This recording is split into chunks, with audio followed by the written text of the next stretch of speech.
Aqui na TV Assembleia você acompanha os principais assuntos que abrangem os mais diversos setores da nossa sociedade. Eu sou Marité Cogo e você acompanha comigo agora o programa Fique Ligado da TV Lemes.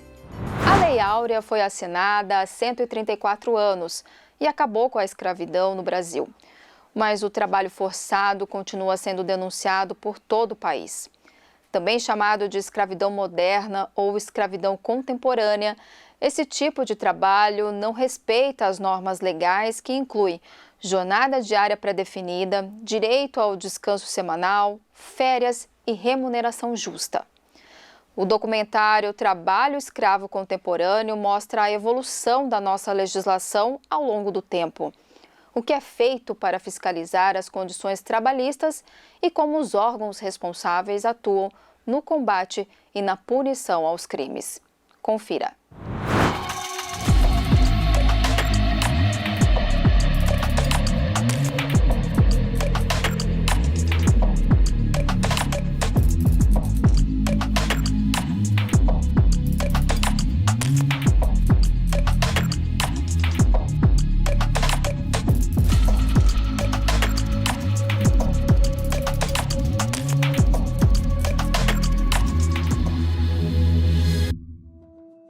Quando se fala em escravo, a gente lembra logo dos livros de história.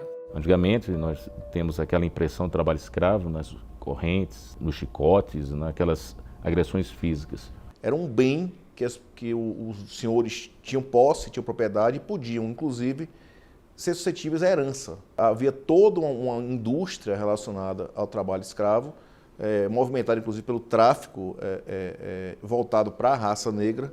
Em 13 de maio de 1888, a princesa Isabel assinou a Lei Áurea e colocou fim à escravidão, mas não ao trabalho forçado. A partir daquele momento, o Estado brasileiro, o Império Brasileiro, deixou de reconhecer o direito de uma propriedade, de uma pessoa ser proprietária de outra, ou seja, o direito de propriedade de um ser humano sobre outro. O que não significa, contudo, que a coisificação do ser humano, a redução do ser humano a um instrumento descartável de trabalho, não deixou de existir. Isso aí continuou presente de formas escamoteadas, de formas ilegais, de formas que passaram a ser combatidas pelo poder público brasileiro.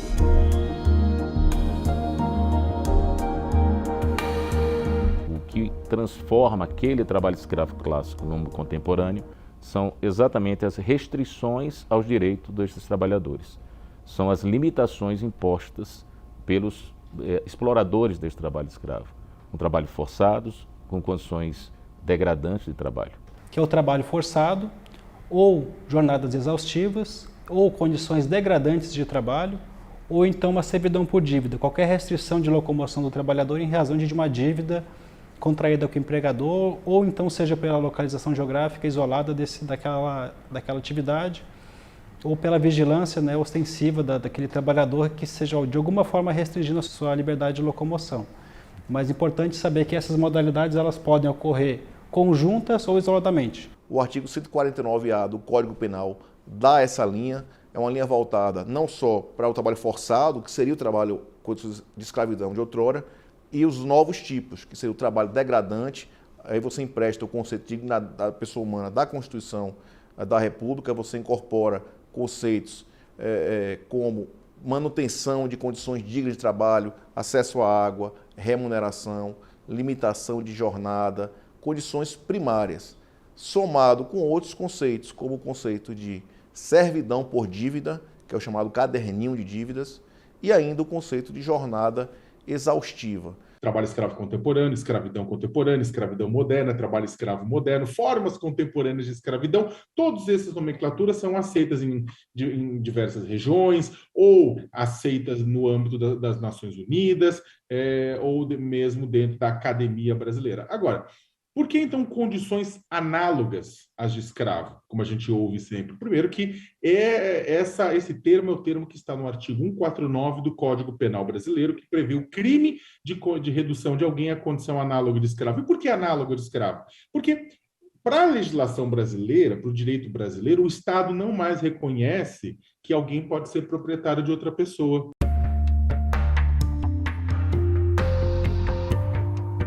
A pobreza coloca a pessoa numa situação de vulnerabilidade tal que ela acaba se submetendo a uma situação análoga de escravo, por uma necessidade extrema, por uma necessidade de sobrevivência, né?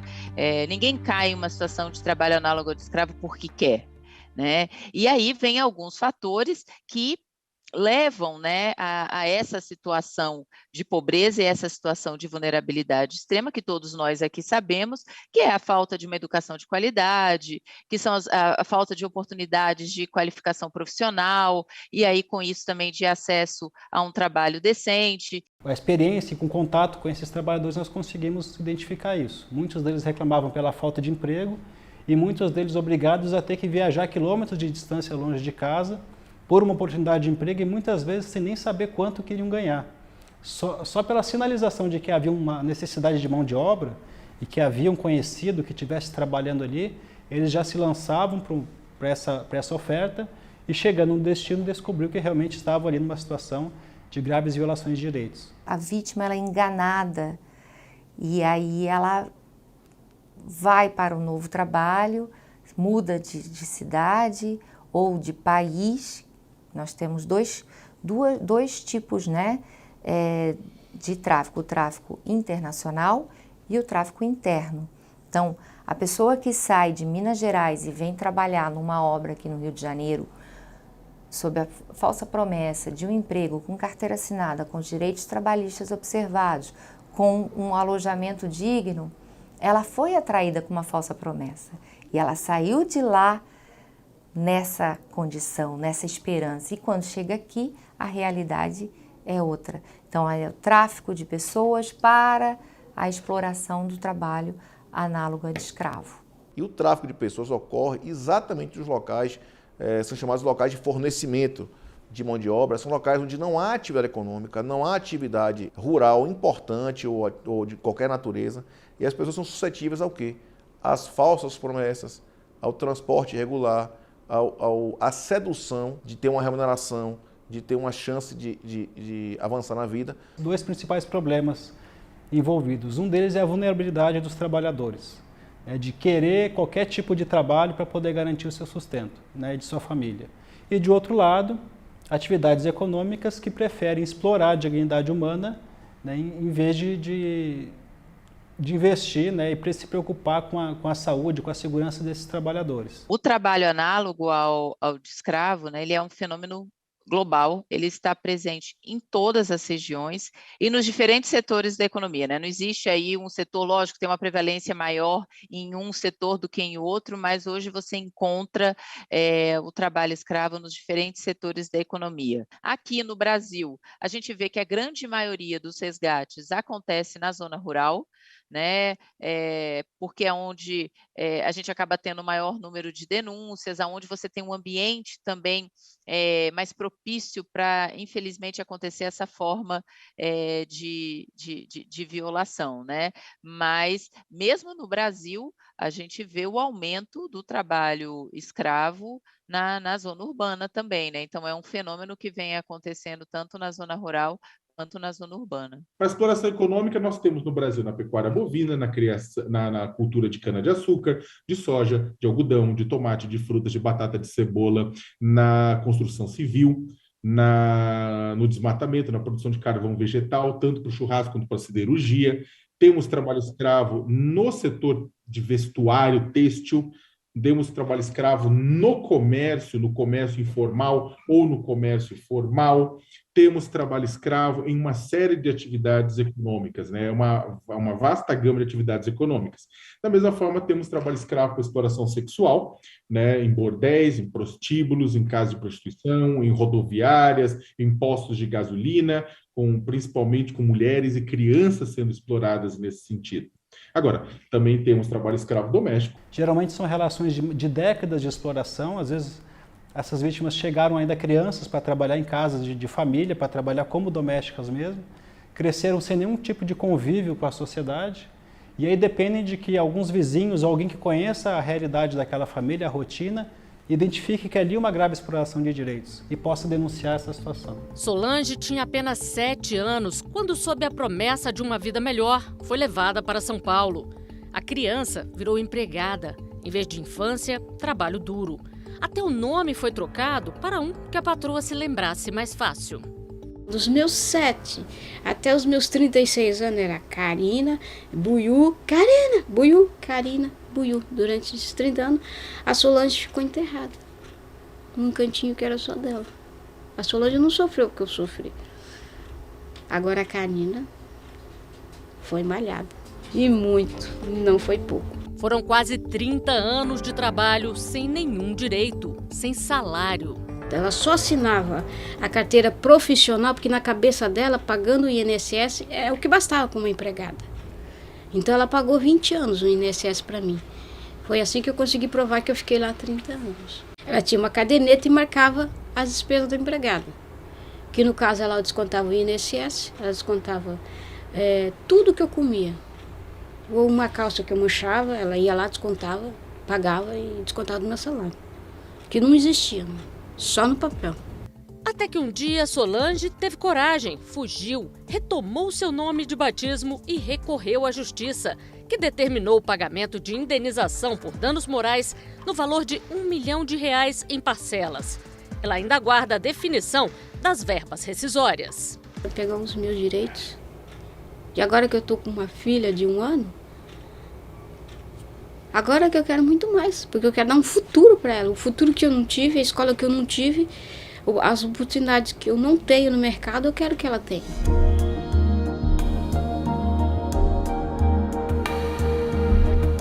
Desde a implantação da Guia de Seguro-Desemprego do Trabalhador Resgatado em 2003, nós temos acompanhado e monitorado esse perfil dos trabalhadores. Ele geralmente, a maior parte, 90% dos trabalhadores são homens, geralmente são jovens entre 20 e 30 anos, e a maior parte, grande parte deles, 80%, são pretos ou pardos, e geralmente com baixa escolaridade. Você encontra situações de trabalho análogo de escravo entre jovens, entre velhos, entre homens, entre mulheres, né, entre crianças, mas a gente sabe que tem alguns grupos que são mais vulneráveis do que outros, né? De acordo com essas estimativas globais da OIT, cerca de 24,9 milhões de pessoas, naquela época, eram vítimas de trabalho forçado em todo o mundo. E aí, quando a gente pega esses 24,9 milhões, 16 milhões estavam em trabalho forçado no setor privado e 4,8 milhões em exploração sexual. E esse número, para você ter uma ideia da magnitude, né, significa esses 24,9 milhões, né, significa que quando você pega um grupo de 1.000 pessoas, 3 delas estavam numa situação de trabalho análogo ao de escravo. E acho que um outro fator também que é bem interessante, mostrar também que os migrantes são grupos também muito, muito vulnerável, né, porque grande parte aí também desses números são de trabalhadores que migraram de um país para um outro, ou também dentro do seu próprio país, né? Então, sempre a questão da mobilidade é um fator de vulnerabilidade muito forte e que pode levar, sim, a um trabalho análogo ao de escravo. A íntima relação entre trabalho escravo, trabalho infantil e tráfico de pessoas. Tanto que o Protocolo de Palermo, que o Brasil é signatário, é um documento importantíssimo que trata o tráfico de pessoas e relaciona as práticas. O trabalho infantil é a porta de entrada para o trabalho escravo, porque com o trabalho infantil não existe a qualificação. Na maioria dos casos em que encontramos trabalhadores adultos em condições análogas a de escravo, eles foram crianças exploradas do trabalho infantil. Na grande maioria. Então, é uma evolução. Em verdade, nós temos que combater o trabalho infantil já prevendo que essa criança, esse adolescente retirado do trabalho e indo para a escola, que lugar de criança é na escola, certamente não será o escravo de amanhã.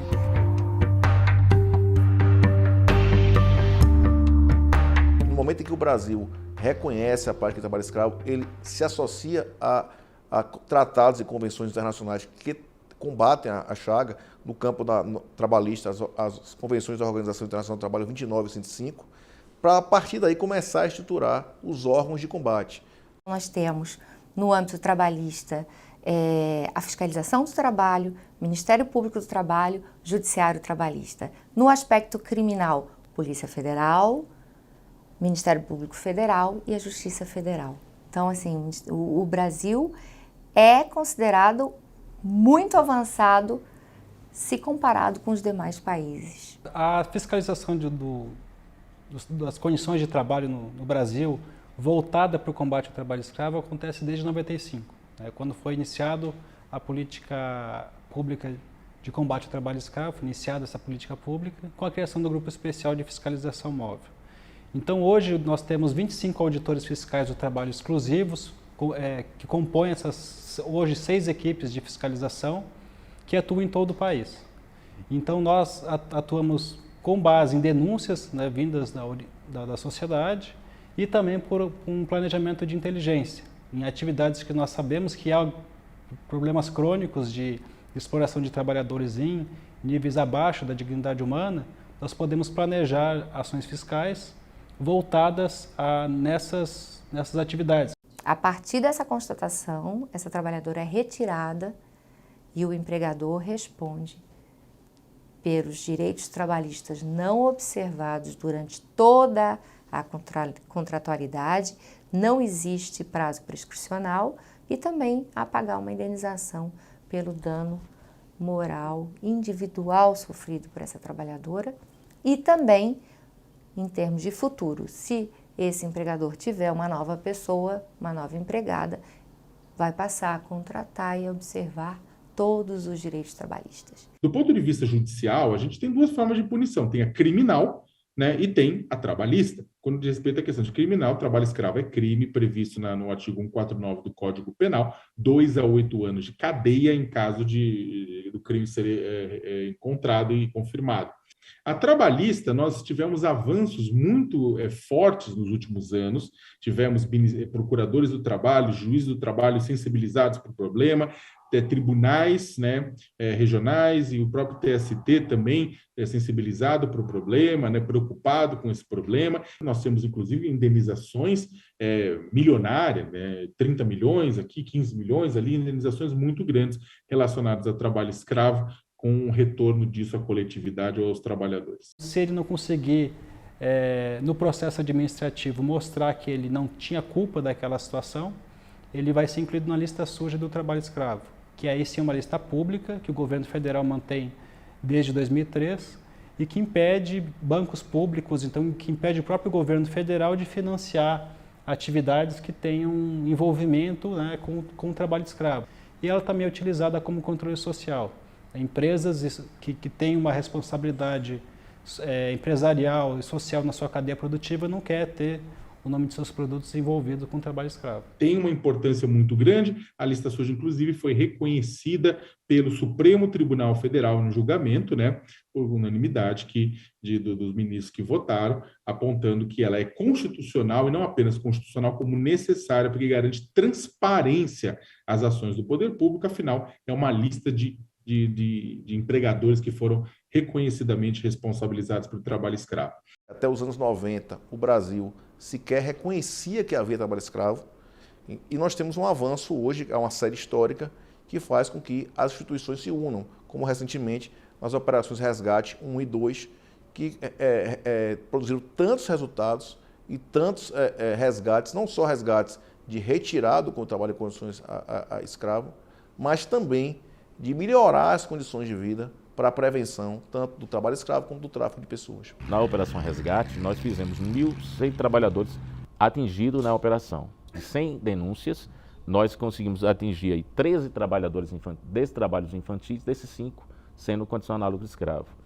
Também houve um resgate de 149 pessoas em relação ao tráfico de pessoas. A partir do momento que esse trabalhador ele é retirado da condição análoga de escravo, ele precisa ter um acompanhamento psicossocial, assistência social, para ir lá, para tirar documentos, para instruí-lo sobre seus direitos, um tratamento psicológico, um acompanhamento E aí, quando ele se sentir, o ser humano se sentir bem, é ofertado um curso técnico, um curso de capacitação, de acordo com a escolha dele, da vocação dele. Então, esse é o objetivo, porque de nada adianta a gente resgatar, pagar o dinheiro, mas ele acaba, o dinheiro acaba. E ele não tem lastro para mudar. Então, é preciso realmente romper com esse ciclo de pobreza. E esse é o trabalho que o Projeto Ação Integrada se predispõe a fazer. Rômulo foi resgatado e recebeu o apoio do projeto Ação Integrada, Resgatando a Cidadania, uma parceria do Ministério Público do Trabalho, no Rio de Janeiro, com a Cáritas Arquidiocesana, também do Rio de Janeiro. De volta a Buriti dos Lopes, no Piauí, ele relembra o sonho de uma vida melhor, que se transformou em pesadelo. Eu sempre tive a visão assim, eu estou indo para a construção civil, mas é uma porta que vai abrir para o caminho que é para as outras portas que forem abrir para mim. Aí eu fui, saí daqui, eu não tinha assim, eu fui sem saber o valor que eu ia receber, sem ter uma certeza de onde que ia ficar, como que seria o trabalho, mas eu fui. Consegui um dinheiro aqui, paguei as passagens, a gente foi chegar lá no Rio de Janeiro. Trabalho exaustivo, falta de pagamento e a triste constatação de que ele tinha sido mais uma vítima da escravidão moderna.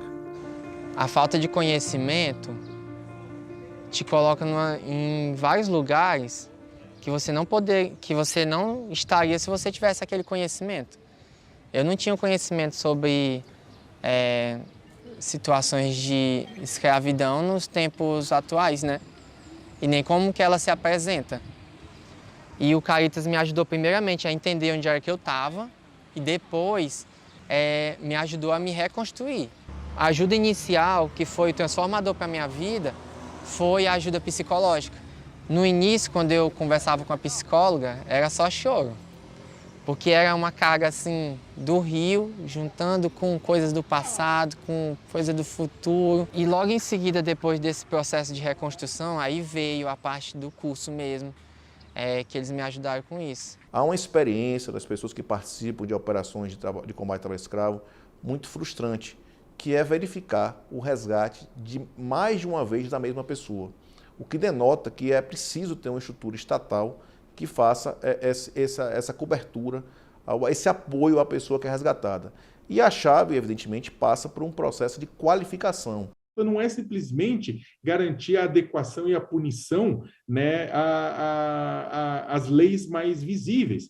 A gente precisa adequar o país para garantir que a gente siga o que a gente acordou e concordou mutuamente na Constituição de 1988. Quando a gente prometeu pelo artigo 7º que teria trabalho decente para todo mundo e pelo artigo 5º que ninguém seria escravizado, ninguém seria submetido a condições desumanas. É muito importante que as pessoas que tenham conhecimento da existência de trabalho análogo de escravo, que denunciem. Nós temos o Disque 100, nós temos o portal do Ministério Público do Trabalho, nós temos o IP, que é da Fiscalização do Trabalho. Então, todos os caminhos estão abertos para que as denúncias sejam feitas e, a partir daí, que sejam apurados os fatos narrados. Não fique calado, não silencie, denuncie. Tem órgãos para isso, inclusive garantindo o anonimato. A gente precisa que a sociedade brasileira cresça e evolua, que as radicalizações, por exemplo, na política, não atinjam esses temas tão importantes, porque não interessa quem esteja, por exemplo, no governo estadual, federal, municipal, porque o tema é da sociedade, inclusive eu diria humanitário. Para quem atua diretamente no combate à escravidão moderna, não há alegria maior do que ver que o trabalhador conseguiu uma nova vida. Em 2015, a equipe do auditor Maurício fez o resgate de uma família. Nós verificamos que tinha um vaqueiro, né, numa casa junto com a esposa e com 3 filhos. E nós fomos lá para poder ver como é que estava a situação desse vaqueiro, se estava com carteira assinada, com os direitos garantidos, né? Então, começando a conversar com ele, a gente já percebeu que tinha alguma coisa estranha. Porque ele disse que estava lá trabalhando alguns meses sem receber salário. Ele assinava com a digital, então ele não sabia fazer conta, ele não tinha qualquer noção de matemática, alguma coisa desse tipo.